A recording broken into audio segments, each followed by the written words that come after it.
হয়েছেন সেই মহিলাকে বিধবা করা হয়েছিল।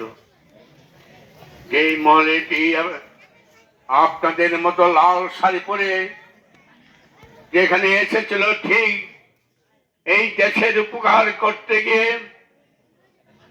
তাকে বিধবা হয়ে সাদা শাড়ি পরিহিত করতে হয়েছিল।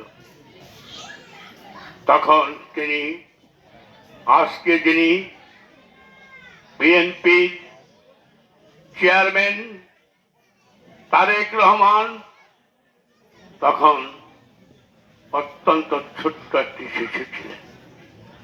তার ভাই প্রমাণ কুকুর সেদিন যে গিয়েছিল একটি মাত্র কথাই বলতো, বেগম খালেদা সেদিন বলেছিল, আমি আর কিছু চাই না, আমার স্বামীকে আপনারা দাফন কাফন করার ব্যবস্থা করুন। তখনও কিন্তু জিয়া রহমানের লাশ খুঁজে পাওয়া যায়নি। ঠিক ওই মুহূর্তে আমাদের কাপাসিয়ার কৃতি সন্তান, কাপাসিয়ার গৌরব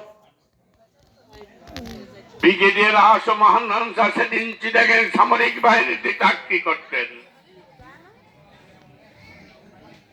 জিয়া রহমানের লাশ খুঁজে বের করতে গেলে তাকেও গুলি করে মারা হবে নির্ঘাত জেনে ওই মৃত্যুকে আলিঙ্গন করে সেদিন সেই দেশ নায়ক, ওই স্বাধীনতার ঘোষক